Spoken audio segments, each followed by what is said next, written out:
بسم الله الرحمن الرحيم. ألف لام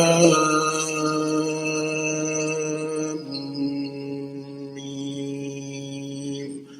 ذلك الكتاب لا ريب فيه هدى للمتقين. هذا القرآن يوحدنا لطريق الخير يوجهنا. الله تعالى أنزله ورسول الله معلمنا. هذا القرآن يوحدنا لطريق الخير يوجهنا. الله تعالى أنزله ورسول الله معلمنا.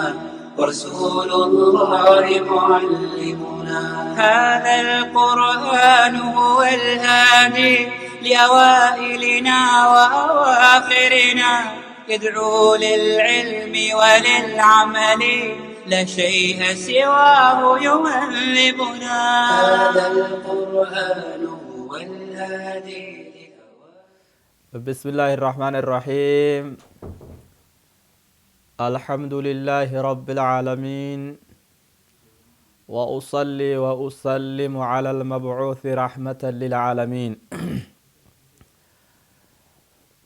أيها المشاهدون الكرام، أهلا وسهلا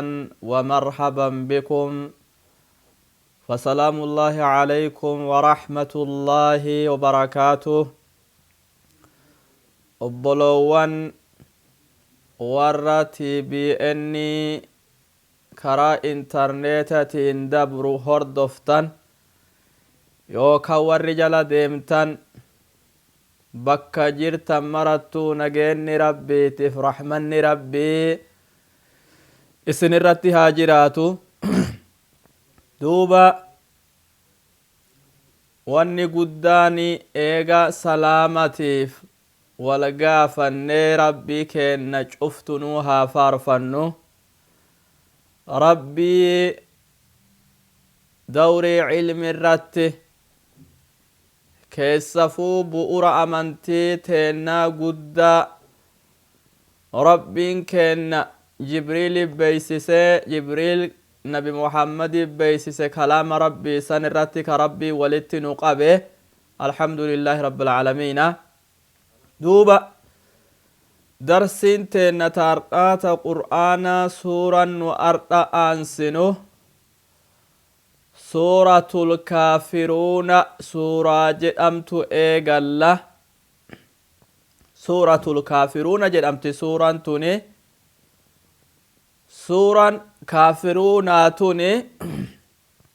نزلت نبوت إسيني بعد سورة الكوثر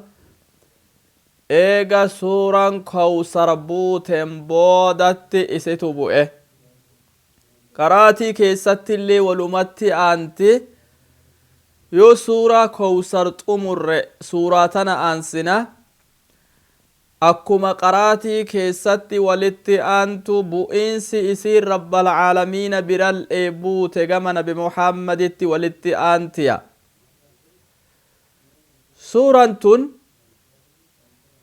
suurowwan osoo rasuulli keenna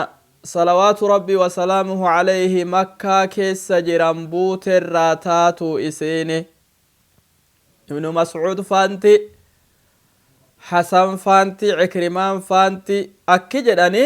makkaa keessa buute. suuraan tun suuraa zamana makkaa nabiyyichi taa'an buuterraa taatu jedhan. suuraan teenna tuni aayaanni isii aayaata 6 akkuma namuu yoo musahafa qur'aanaa bantallaaltanii namuu arguu danda'utti isiin aayaatuma 6 aayaata 6. aayaanni 6 tuni kalimaan carabaawan isii keessatti walitti qabame 26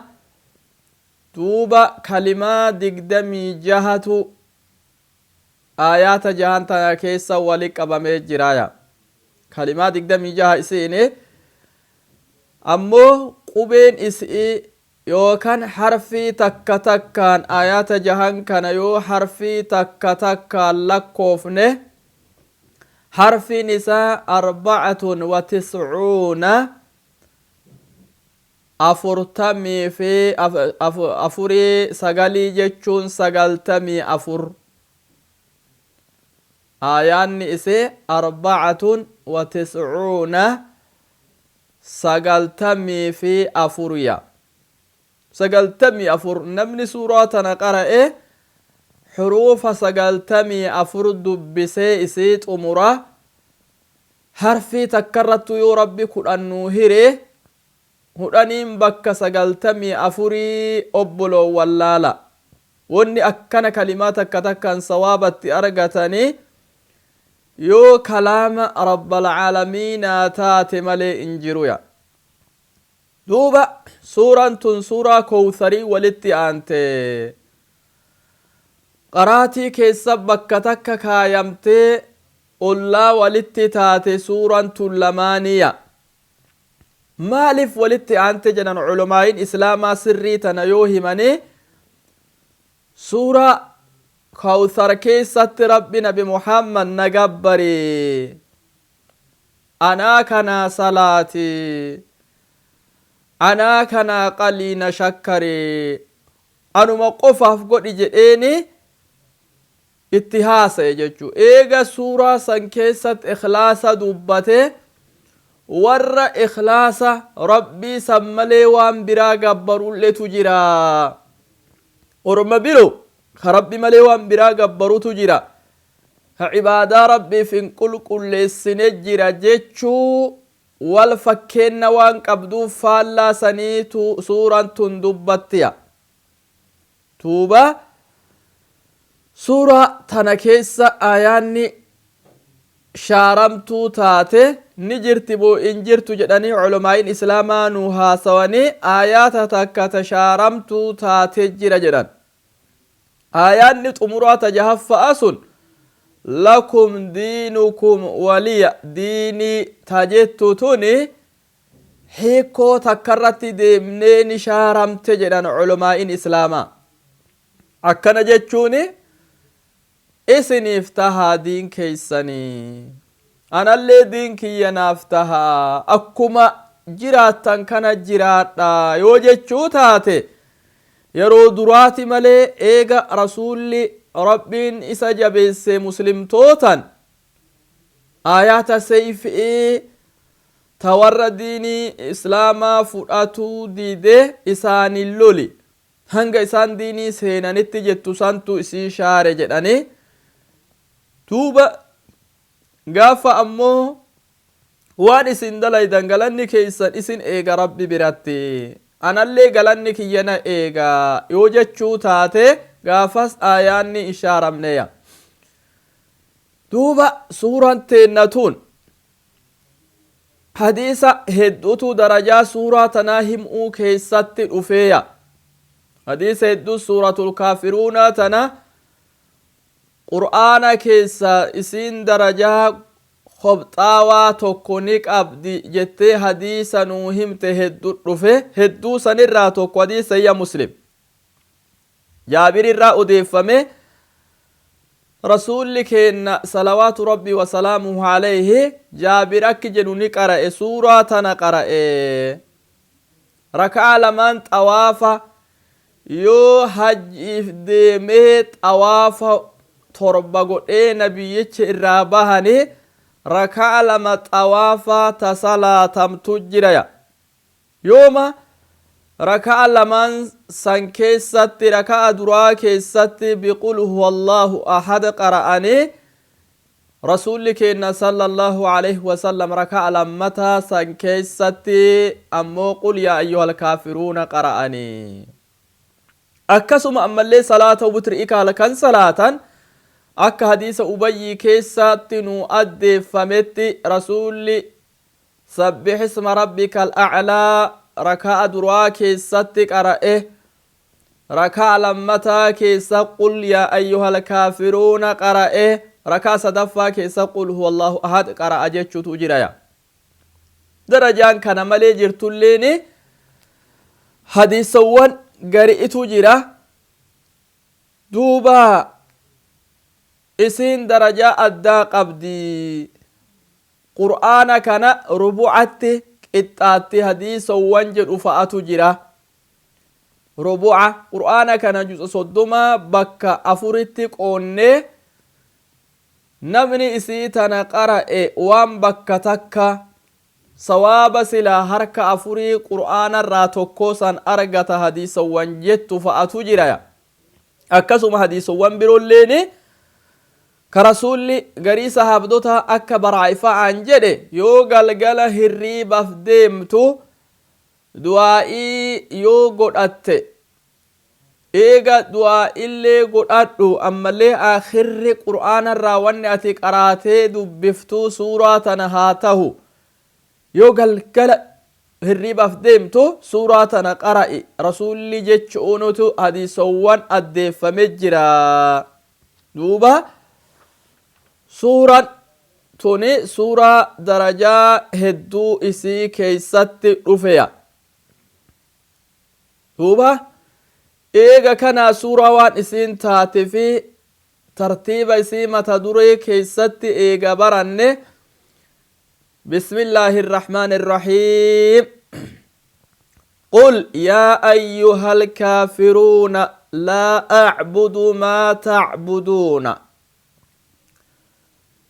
توبا أجاجني كيرون ربي النبي محمد جئني إسا أجاجو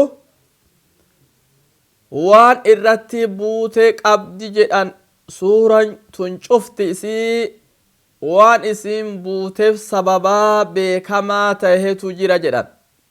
sababaani ormi qureyshaa keessatti buute aayaanni warra qureyshaa orma qureyshaa keessatti isaanirraa haasa'uu keessatti buute yoo warra qureyshaa jedhani akka haaris ilma caasfa'a kagama sahmiyyootaa irkifamuu akka ammallee caas ilma abii waa'il fa'a akka waliidii ilma mugiira'a fa'a aswad binu cabdi yaaguuth isa fa'a ammas aswad binu cabdulmuxalib binu asad fa'a akkasuma umayyaa ilma khalaf fa'a warra biroo gugurdaa qureysharraa ka tahani warra qureyshaa keeysa jajjabeennan beekame gugurdaa isaanii keeysatti buuteya warra gugurdaa qureyshaa kanatu wal mari'atanii mee muhammad bira haa deemnuu jedhan dhaqanii duuba waggatti dhufanii maslahaa haa goonuu mee nabi muhammad nulleen diinii abbootii teennarraa dhaalle harkaa qabna atis diinii rabbiin naan ergeen dhufe jette ka aadaa teennarraa goru harkaa qabda maslahaa haa goonu maslahaa akkitti goonu atilleen diin keenna kana nu jala deemi nulleen diin kee jala deemna akkana jechuun akkamiin waliin mala jedhan akkitti waliin malu yeroo garii ati taabota keenna kana waggaa tokko taabota nu wajji gabbari waan silaa taabota nu goonu nu wajji godhi akkaataa taabota nu itti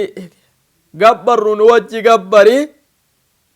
nullee masjida si wajji dhayne sanaa tokko nullee masjida keeysatti si wajji rabbi ati gabbartu san gabbarra lachuu dubbii teenna akkanatti haa waliin maslahaa godhannu jedhaniini nabiyyichatti dhufanii salawaatu rabbi wasalaamuhu alayhi gaafii tana isaaf dhiheessayya duuba kana keessatti ni beehina waggaa tokkicha kana keessatti yoo diin keennarra gaarii tahe kee fudhanna yoo ammoo diinii keetirra keenna gaarii tahe iflaaltee fudhatta huno akkanatti nu wajji rabbii keenna gabbarnulleen kan kee gabbarraa jedhanii rabbi duuba orma maslahaa akkanaatiin itti dhufe kana nabi muhammad waan inni isaanin jedhee deebisuuf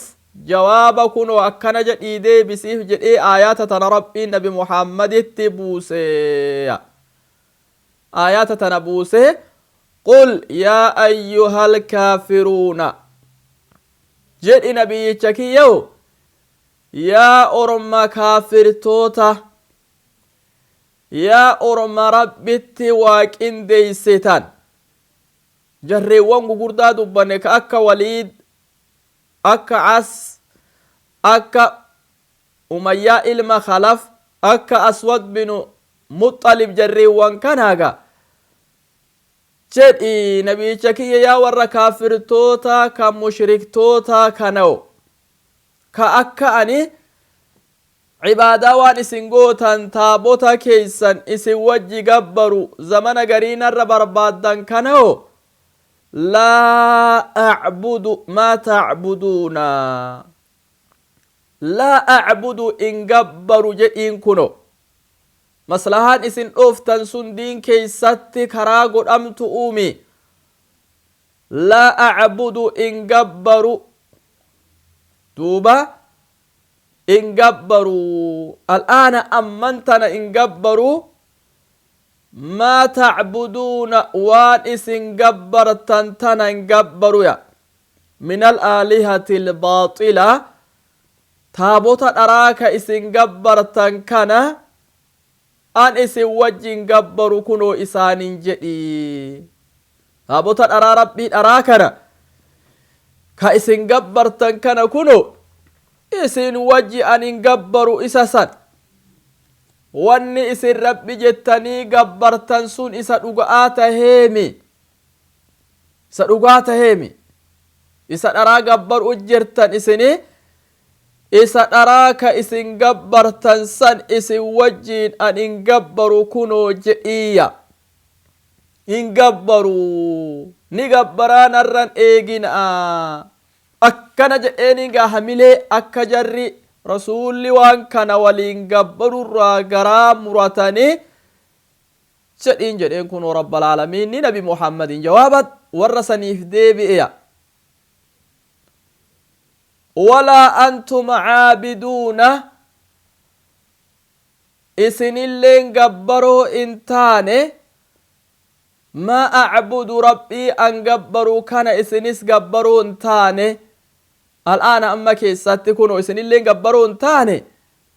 rabbii biraa gabbara'aa jirtani anilleen amma keessatti laa acbudu in gabbaru maa tacbuduuna waan isin gabbartan rabbii isin gabbara'aa jirtan kanan gabbaru an rabbii tokkicha ka wanni isa fakkaatu hin jirre san sifaata isaa keessatti tokkochummaa tahuu keessatti rabbii akkasii gabbara malee duuba ka akkasin gabbartanii kanan gabbaru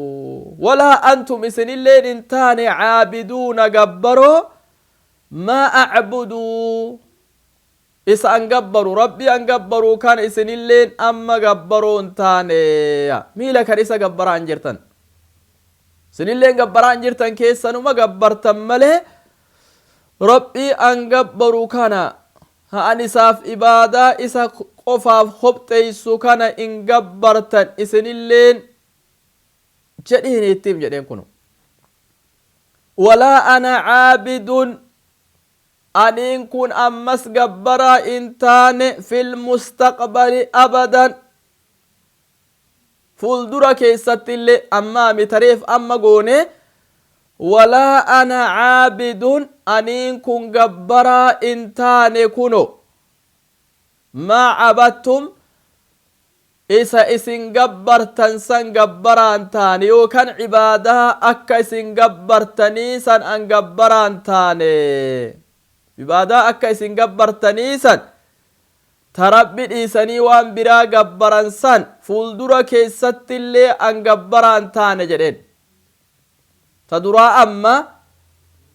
tutunoo aayaanni maay'iitun walaa ana caabidun an gabbaraa in taane maa cabattum isa isin gabbartan yookani gabbartii teessan san an gabbaraan taaneya yoom fuuldura zamanaa keessatti illee zamana dheeraa kana keessatti illee hanga hayaatarra jiru an gabbaraa hin taane beeka ammaamii fuulduratti illee hin gabbaru walaa antuma caabiduuna isinis hin taane gabbaro maa caabudu isan gabbaru kana yookan gabbartii akkan gabbaruu tana gabbaroo hin taane isan gabbaru kana fuulduratti isinillee gabbaroo hin taane akkana jechuuni gariin isaanii osoo fuuldura keessattillee rabbiin gabbarre warra shirkirratti du'u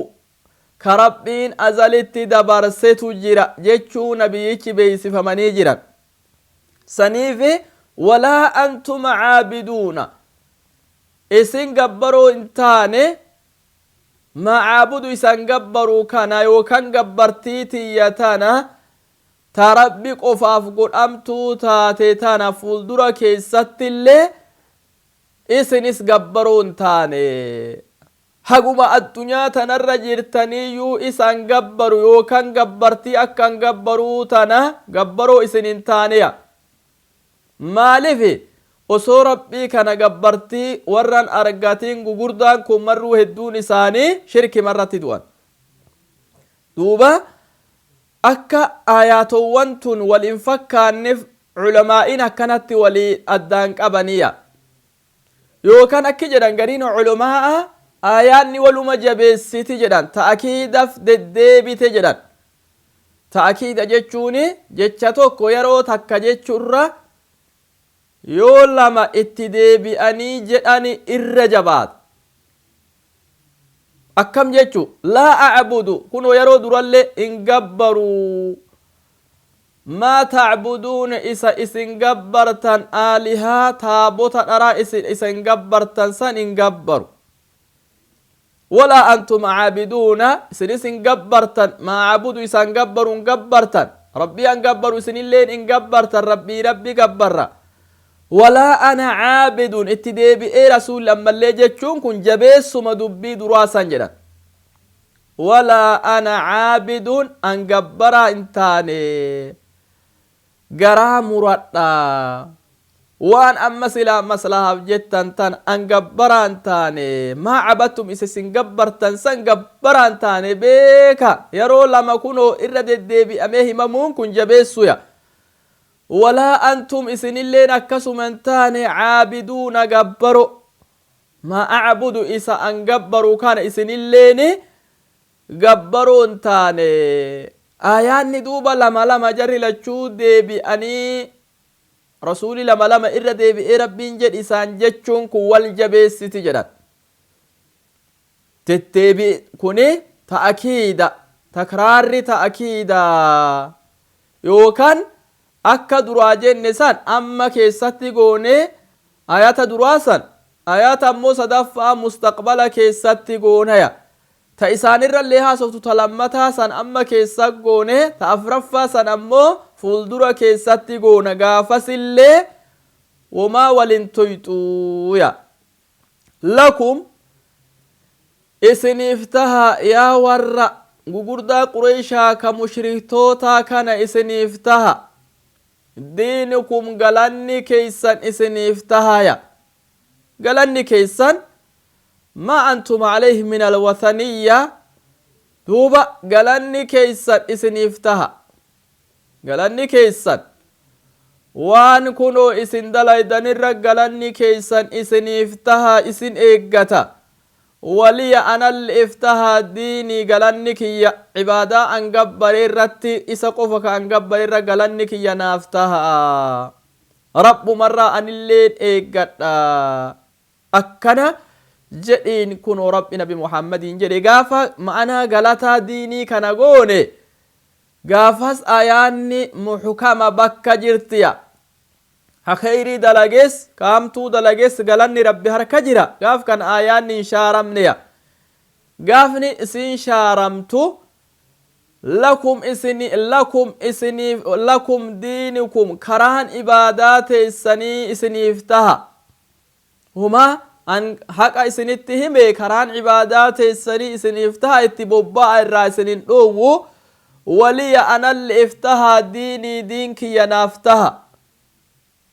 naaf taha hakunoo an rabbi biraanatti dhufe kanarratti gabbara rabbii kiyya wama wanni waliin nu gahe hin jirtu jechuu yoo taate aayaanni tuni haga aayaanni sayfi'ii warra kaafirtoota ka shahaadaa dide morma irraa daddarbi jechuun osoo ittin bu'ini duratti jedhan eega aayaanni sayfi'ii rasuulan kaafirtootan loli jechuun eega buute akkanan jedhaniin diinin biraa diin islaamaa malee hin jiru jechuun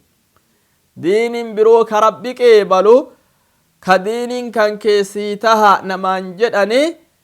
eega aayaanni sayfi'ii buute hin jiru gaafas aayaanni tuni isini shaaramtuudha jedhan duuba aayata tana culumaayin islaamaa wanni irraa fudhatanii nama rabbiin kaleessa azalitti kaafira jedhee dabarseefi jira kuno azalumas kaafira jedhee warra dabarseefi jira nama mu'mina jechuu rabbiin azalit dabarseefi jira ammallee rabbi nabi muhammadii kana jaalallee godhate akka malee yoo warri mushriktoota waa gaafatu dafee deebisaaf akkana jedhiiniif irraa deebisi jedhaaniya duuba wanni warra muslimaati fi mushrikaa adda baasu iimaana jechuullee suuraan nu barsiifte hanga suuraa biraatiin walitti deebinutti warra jala deemee baratee barsiisu nu mara rabbiin haa godhu السلام عليكم ورحمة الله وبركاته. السلام عليكم ورحمة الله وبركاته. بسم الله الرحمن الرحيم. الحمد لله الذي هدانا للإسلام وما كنا لنهتدي لولا أن هدانا الله وأشهد أن لا إله إلا الله وحده لا شريك له وأشهد أن محمدا عبده ورسوله أما بعد يا ربنا سكرنا كما جوبي يا لماني رحمة ما كيسناني نملك حسي دنيا دين يا ربنا سكرنا كما جوبي يا لماني رحمة ما كان كيتيني نملك حسي دنيا دين أول بسم الله مكاكيتين جلكبي وانا قلبك يا وانا كيسران كتبي نعمتنا ترجمت سقليدا للبي عرب كوناتي سيونا كيراد دبي غرغار سكي أبددين يادتكو كتبي سيكا دردي تنجل كبي نغرغاري يا رحماني رحمة ما كيسناني نملك سي دنيا ديني السلام عليكم يا بولادي هو فقينيا الحمد لله جنة ربي خالق كينيا محمد فدا ساكي سافدي ولينو كينيا روف كنه دين إسلاما أنعما جروف جرينيا أما ننولا فيزي يا دول بركينيا من سيا ولينجينيا وربي نولا فيزيني رحمة ما كيسناني نملك سي دنيا ديني ثم الحمد لله يا ربي قلت فني قفت أبولا قريبك يوتنا كنه كان إسلام ما مال سبب برانقمني كان الرب ما جتش قلبي الرول كاينه كان قصاب كان دامنا نونو جدوتين أرقمني كان قرى ولا جيني دررقها ولين بيني إنك أول بين سوالين بين سربنا تيسون دساني رحمة ما كيسناني نملك سي دنيا ديني نافكني تربيك وبلا نسمته كان كنتا يادو دبديكو يافتو كركو بلوك يا كرايون نقافتو أوانا جدون كابو ربي سنا جالتو إلهين كوتك وفي جلسنا كايتو ربي سنا مررفتو آمين جدايو دكيساني رحمة ما كيسناني نملك سي دنيا ديني له الحمد والشكر أمسنا فبايتو محبا جد أمتا درنو فجباتو بايدا كان كيسو تديني كان قبتو يادا كابو دنده هندي باسين ابساتو هابشروا ما سنوكتو هندا سيف بك ربيني رحمة ما كيسنا